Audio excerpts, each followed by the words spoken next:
The artistic innovations of the first half of the 15th century provided the basis for a diverse group of painters at work in Tuscany in the second half of the century.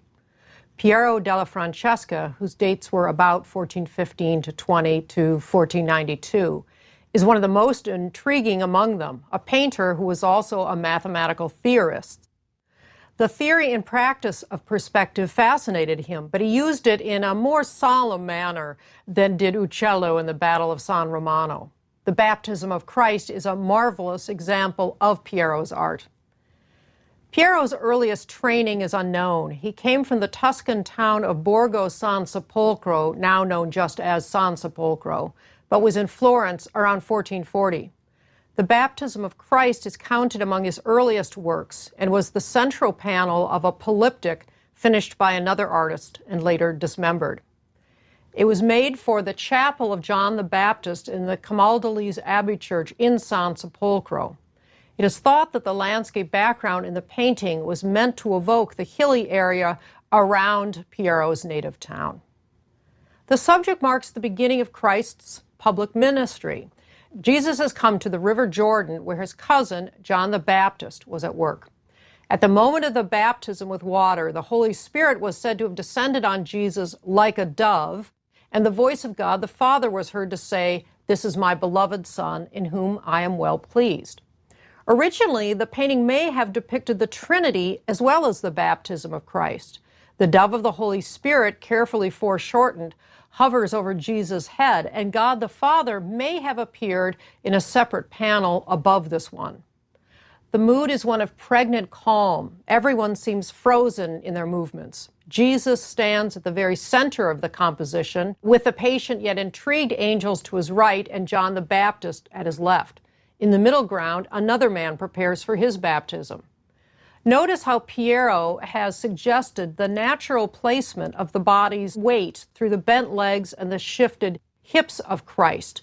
This is something that he could have learned in part through the study of classical sculpture. Piero has used his ability to depict rational space and human anatomy to help create a solemn scene that seems both otherworldly and yet intensely real. The pale coloring of the figures painted in egg tempera was unusual for the time, but characteristic of Piero's other paintings as well. While initially that seems unrealistic, it did allow Piero to carefully depict inch by inch the fall of light across flesh with a powerful sculptural effect.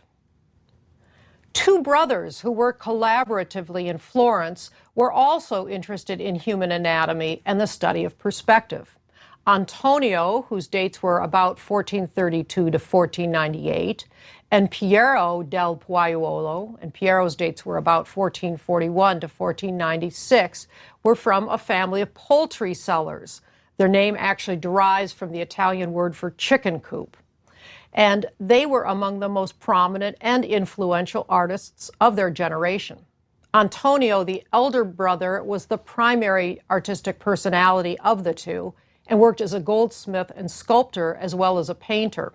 He was also one of the first leading Italian artists to try his hand at the new medium of engraving. Piero was active as a painter and sculptor. Some of the most important characteristics of their style are evident in the grand and large altarpiece, the Martyrdom of Saint Sebastian. The altarpiece was commissioned by Antonio Pucci, a banker and merchant in Florence, and was made for his family chapel, dedicated to Saint Sebastian in Santa Annunziata. The church held a relic of Saint Sebastian. Saint Sebastian was martyred in the 3rd century under Emperor Diocletian. The Golden Legend relates that Sebastian, who had served in the imperial guard, was shot by archers for his faith, but while left to die, was later saved by Saint Irene. His true martyrdom happened shortly afterward. The subject called upon Antonio's particular talents and interests in the accurate representation of the human body and in human motion, both of which he based on study of the male nude and life drawings. This interest in the male nude was a revival of an important subject from ancient classical art and was an essential part of the Italian Renaissance. We can assume then that Antonio led the way in designing the composition of the individual figures. It is a challenge otherwise to try to separate out the hands of the two brothers here, though some think that the figure of Saint Sebastian was painted by Piero. The composition works as both a design on the flat surface and as a representation of three-dimensional space in complex ways. The group of archers and the saint make up a pyramid on the surface, yet their individual poses lead us to follow the body's movements in space and then to the scenes in the middle and backgrounds. There are really only three basic poses for the archers here. Each is shown from two different viewpoints. It is also a dynamic composition in that we realize it has been frozen at one moment in time and would change with the actions of the men in the next moment.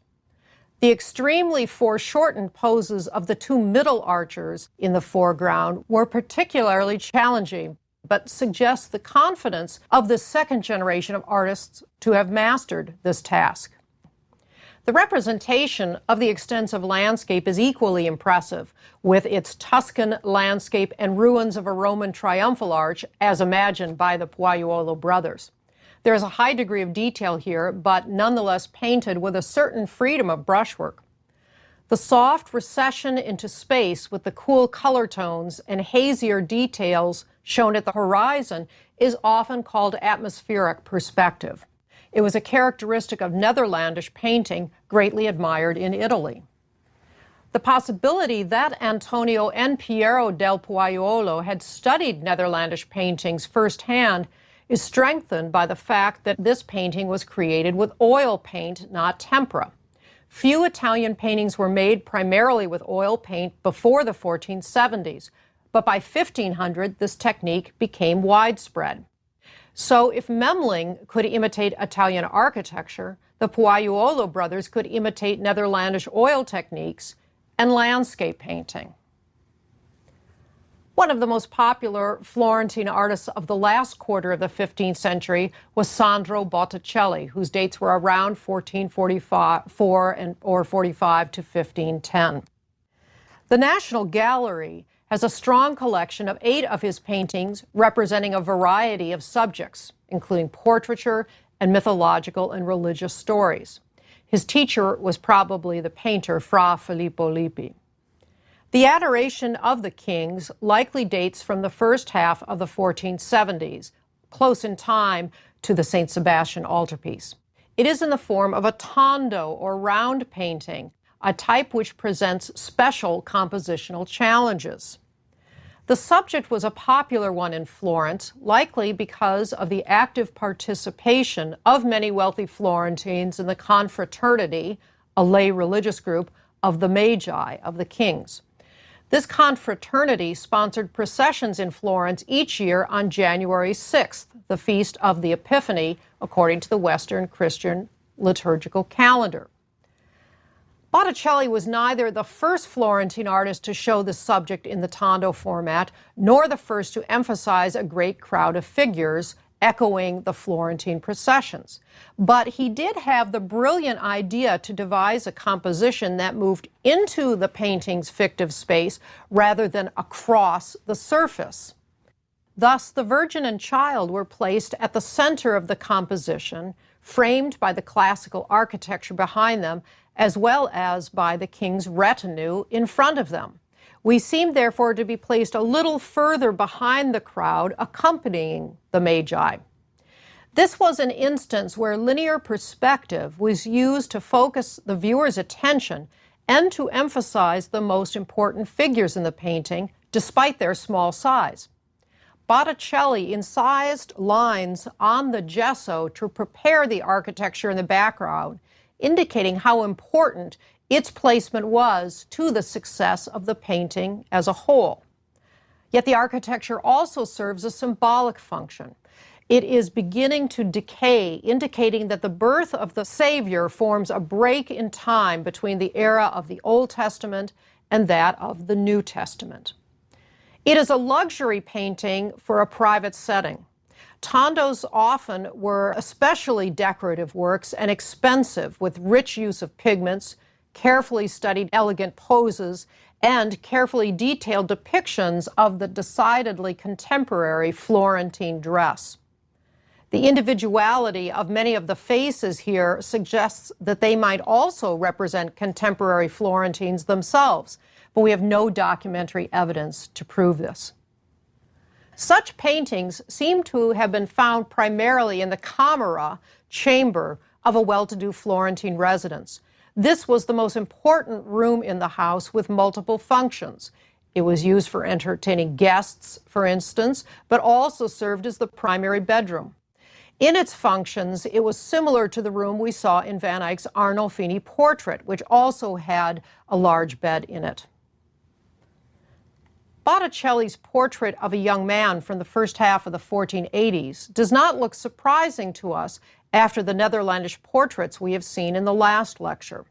The black background and detailed study of the face, here turned almost frontally, seemed familiar. But it was not the accustomed compositional mode for Florentine portraits. A quick glance at a slightly earlier portrait, Alesso Baldovinetti's Portrait of a Lady from about 1465, shows us what had been the norm, the severe profile view. This pose was inspired by antique coinage and thus connoted stability and status, yet it seems strikingly unnaturalistic to us in a painting. The sitter is unidentified despite what is likely a heraldic emblem of palms on her sleeve. While her face and head are delicately modeled, the pose necessitates an overall decorative flatness. Botticelli's unknown young man seems by comparison completely natural and approachable. A frontal view can seem rather assertive, even aggressive, but Botticelli downplays this by placing the head slightly off from the center line and shifting the sitter's gaze slightly to one side instead of directly engaging the viewer. While this frontal pose would remain unusual, the profile view was dying out. What did then become the standard pose?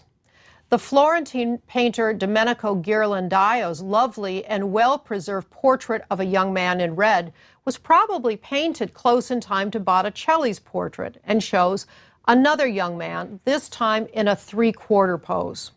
This would be the preferred pose into the early 16th century.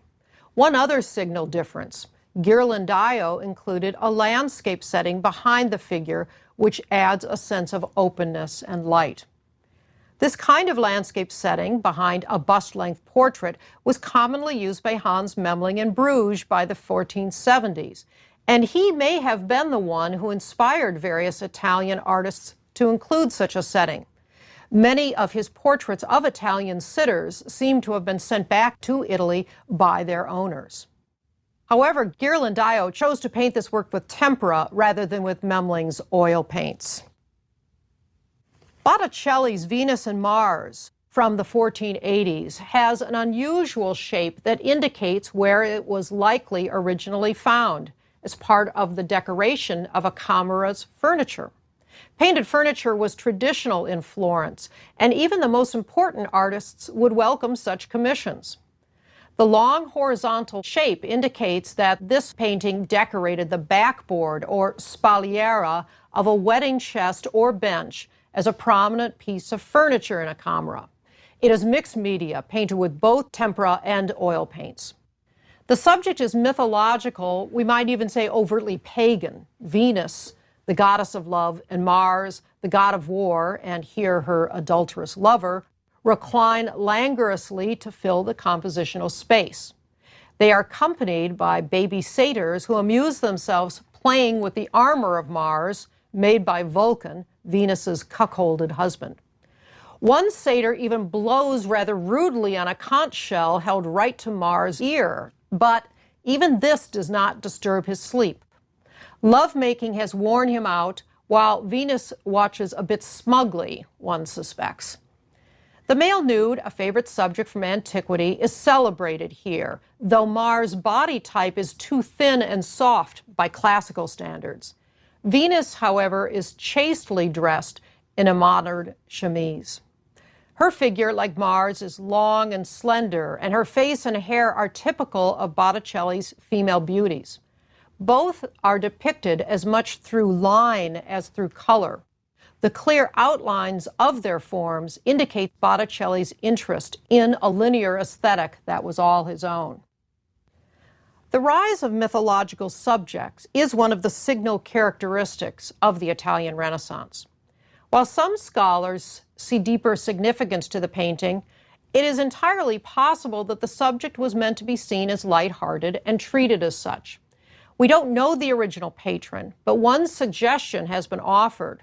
The wasps that buzz near Mars' head may be a reference to the Vespucci family. Vespa is Italian for wasp. The subject in its presentation would not have seemed too risque for a sophisticated Florentine of the 1480s. Indeed, many might have seen its message of love triumphant as entirely appropriate for a marital context.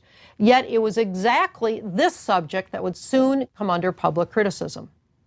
A Dominican monk named Girolamo Savonarola, whose dates were 1452 to 1498, came to prominence in the early 1490s, preaching against the moral decadence of his time.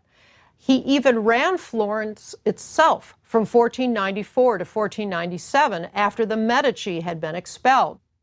Savonarola specifically deplored the fact that brides might gaze on an image of Venus and Mars as adulterous lovers in the very room in which they slept with their own husbands. It is thus a great irony that Botticelli became one of Savonarola's followers. The monk conducted the original Bonfire of the Vanities in 1497, when artworks and other luxuries were burnt in public as a rejection of worldly concerns.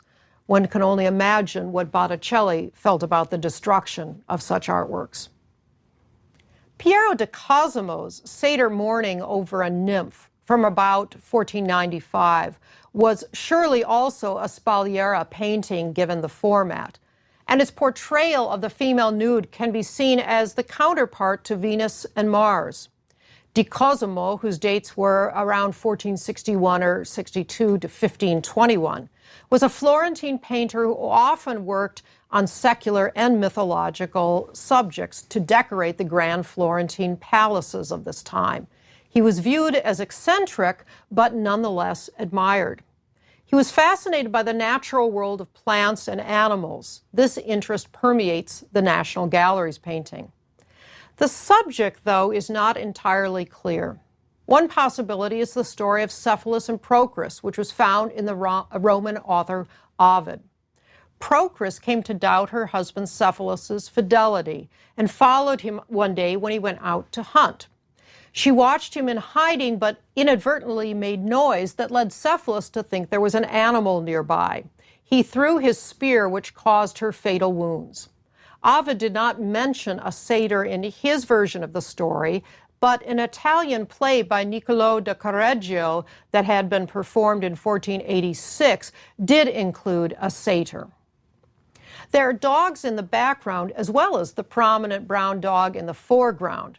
Procris gave her husband a dog who could outrun all others, as well as a spear that would always reach its target. How, though, are we to account for the pelican and herons that we see in the background? This panel might have had a mate originally that could have clarified the story. What is striking about Di Cosimo's painting, though, is its mute eloquence. The tender actions of the gentle satyr, and satyrs were not particularly renowned for gentleness, as well as the sad pose of the dog at Procris' feet, suggests their deep sympathy for the beautiful young woman. Nymphs, as part of nature, were often shown nude, which is why she is referred to as a nymph in the title. Satyrs are hybrid creatures, part human, part goat, and are often seen as either violent or licentious. Yet, given Piero di Cosimo's seeming empathy with the natural world and its creatures, he imagined a very different kind of satyr here. Despite the sad story, this painting, like Botticelli's Venus and Mars, might have been commissioned to decorate a wedding chest. In this case, the subject could be read as a warning against falsely suspecting a spouse of infidelity. Before we leave Tuscany in the late 15th century, 2 points should be noted. Each of the artists we have looked at in this lecture developed a highly distinctive style, perhaps in part to satisfy patrons' tastes for diversity of approaches, but that also resulted from the emphasis on individualism in the Renaissance. Secondly, very little gold can be seen in the paintings discussed from this period.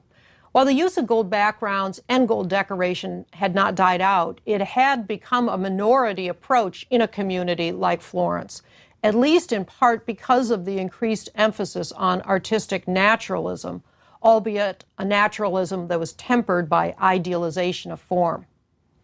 One last painting, made outside of Tuscany, but definitely within the context of Renaissance culture, is intriguing as a direct representative of artistic interactions between Italy and Northern Europe. The National Gallery has 2 paintings from what was likely a series of 7 depicting the 7 liberal arts by Justus of Ghent, active about 1460 to 1480, who was a Netherlandish painter working at the ducal court in Urbino. We will look at one of the National Gallery's 2 paintings, Music. Justus of Ghent, as his name suggests, was likely a painter from the lively artistic center of Ghent, not far from Bruges. He may be the same artist known in the Netherlands as Jos van Wassenhove, who worked first in Antwerp and then in Ghent in the 1460s. We know that Justus of Ghent worked in Urbino for Duke Federigo de Montefeltro in the 1470s. The Duke was one of the most important Renaissance patrons of the 15th century, who commissioned paintings from Piero della Francesca, among others. Urbino is in Le Marche, the Marches, which border on Tuscany, and thus was exposed early on to Renaissance culture. Duke Federigo was said to have sent to the Netherlands for a painter who was skilled in the oil painting technique, since he could find none in Italy. While this was already a bit of an exaggeration by this point, it is true that in the decade of the 1470s, when Justus began work in Urbino, we only now saw the dissemination of knowledge about oil and oil painting in Italy. And this time, the 1470s saw the first experiments with it in Florence, Venice, and other centers. Justus had painted a series of famous men for Federigo, as well as an altarpiece. Music and its companions were not documented, but an inscription on rhetoric includes the name of the Duke. 3 paintings from the series appear to have been lost at an earlier date. 2, formerly in Berlin, were destroyed during World War II, leaving only the 2 paintings in the National Gallery. We do not know where the paintings would have originally been located. The Duke had several palaces at his disposal. In Music, a lovely young woman sits enthroned while a young man kneels before her. She is the allegorical representation of music itself, and she points to a portative, that is, portable organ with her left hand while holding a book in her right. The man, richly dressed in cloth of silver, counts on his fingers and looks towards the organ. While this appears to be a portrait, no solid identification of the man has been offered.